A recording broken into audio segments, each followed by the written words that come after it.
Hey, what's up you guys? Welcome back to the channel. So you may or may not know this about me, but I studied marketing when I was in college. Now during my time studying marketing, there was one specific class that really spoke out to me, and it was called consumer behavior. In this class, we got to really understand the psychology of consumers, how we behave, and how marketers use that information to get them to buy more. And I thought this was really interesting because I'd always been interested in psychology in the first place, and being able to apply that in real life settings was super cool. Now I want to do the opposite because you guys are consumers in this consumption driven world, and I want to give you guys awareness on the type of tactics that marketers may use to make you want to buy. This way, when you come across a situation where this tactic is being used, you can at least recognize it and take proper actions to address accordingly and eventually make the best decision for you. The first trick that I see a lot of brands using is something called the anchoring effect.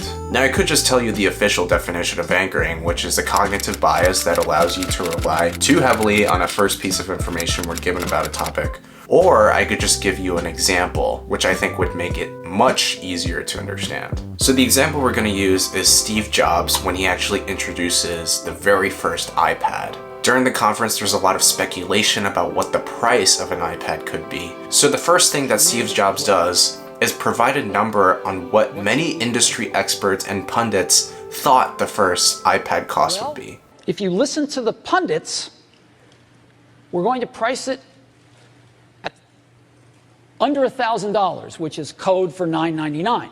Now this price, $900, is what Steve Jobs anchored the audience at. He gave them a piece of information for them to use. And I am thrilled to announce to you that the iPad pricing starts not at $999, but at just $499. $499. And now that he reveals the actual price of the iPad, which is $499, people are significantly more impressed because they were able to cut the cost in half. Now imagine what would happen if Steve Jobs just gave the price of the iPad at $499. People wouldn't really understand how expensive or how cheap that really is. So what he did was anchor the audience at a $999 price point, saying that this is the cost of what people thought this iPad was going to be versus what we actually made it to be. In reality, we don't even know if $499 is a good price or not anymore. I mean, nowadays an iPhone is $1,000, so. But other common scenarios where anchoring is used would be price promotions. Maybe the shoe was originally $100 and now it's $80. So you think you're getting a better deal because it's technically on discount. Or maybe you see a Bounty ad commercial where their towels actually absorb more liquid than the leading national brand.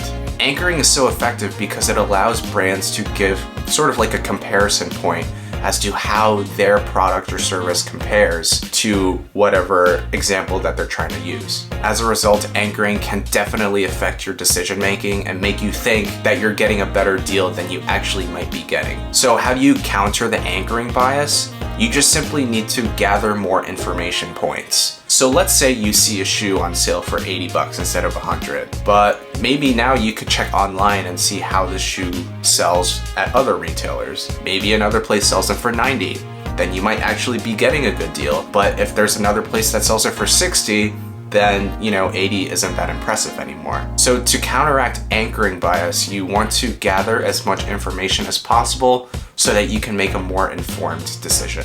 So the next technique is called the Promised Land. And when I say the Promised Land, it kind of reminds me of Neverland from Peter Pan. And they're not the same, but they are similar in the way that they're both fantasy. The Promised Land is basically a persuasion technique that lures consumers into buying because they think it'll help them achieve some desirable goal, even when the goal is unrealistic. So this is common with non-essential products like apparel or deodorant. And a great example of this would be Nike. When people wear Nike shoes as opposed to any other ordinary shoe, they feel like they would be able to run faster simply because they're buying from the Nike brand. Maybe you feel this way about Adidas or Under Armour, etc. Or another example of this would be Axe body spray. And with this example, they're catering definitely towards teenage boys, about how they would be able to attract way more women if they were to put on Axe body spray. If it sounds realistic, it's because it really is. But that is literally the point.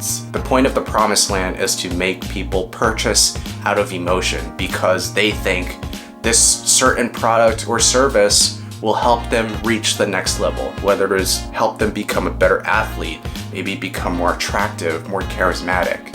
Whatever it is, whatever goal they're trying to achieve, marketers will try to use that to their advantage and basically prey on their insecurities a bit to get them to buy. And you might argue that this is a bit sneaky, and in my opinion, it can be, which is why you want to be careful about what kind of messages brands are telling you. If there are all these brands telling you that you can get to the next level, you can do more of this, be better at that, it kind of implies that you're not good enough as you are right now. And some people may call this the Promised Land technique, others would call it deficit marketing, because there's always a deficit in what you feel or how you view your life. Now, if you want to counter against the Promised Land or deficit marketing as a consumer, you will have to do a bit of inner work and realize that the stuff that they market to you is kind of unrealistic. Like, no, wearing Nike shoes won't actually make you beat the world record at a marathon, and no, Axe body spray won't actually get you more girls. Instead, you want to be more realistic about what value this brand, product, or service can bring to your life. Now, I'm not telling you guys to not buy into brands because,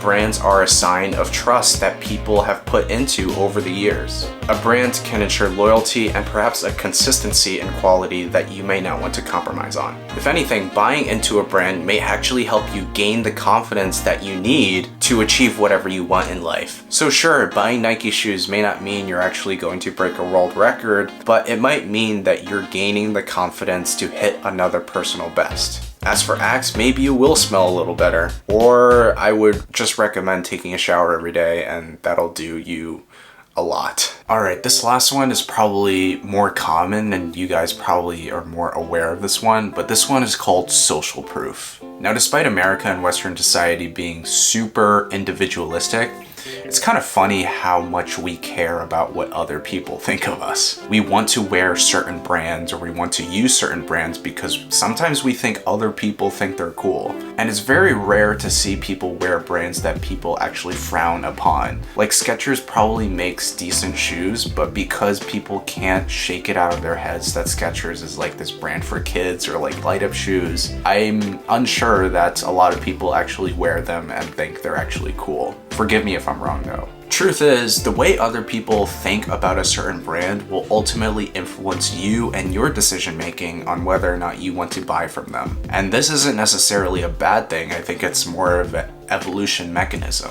We see other people running away from something. Naturally, you would want to run away as well because there could be some imminent danger. And because it's so ingrained in our DNA to consider what other people think, marketers understand that and they use social proof to gain your trust. So what does this look like? This could look like in the form of reviews, in the form of influencer marketing. Another example of this would be celebrity endorsements. So if you see a celebrity that you look up to using a certain product because, allegedly it makes their skin look clearer, you are going to trust that opinion. When in reality, it's just plain marketing. Now, obviously, buying into something because everyone around you is doing it isn't necessarily the best idea. That's how groupthink happens. Groupthink is when you make decisions as a group that kind of eliminates or discourages individual responsibility or independence of thought. Being part of a group that only shares one thought can obviously turn into an echo chamber, and it limits the amount of creativity that you can have. For example, maybe you are to buy into some sort of asset like a stock or a cryptocurrency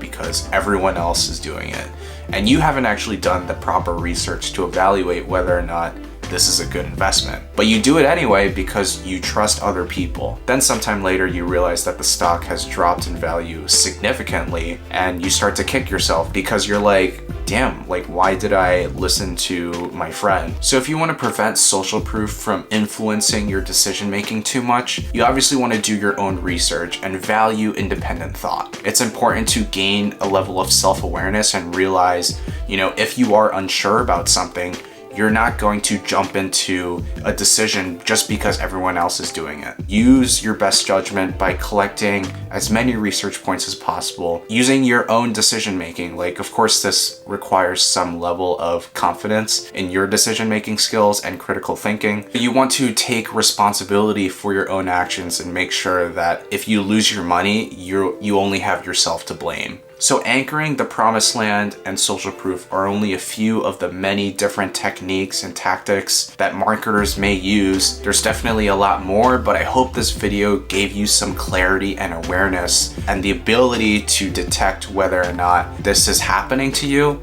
so that you can make better decisions. Let me know if this video was helpful to you guys, and if you would like to see a part 2, let me know in the comments section below. And until next time, take it easy.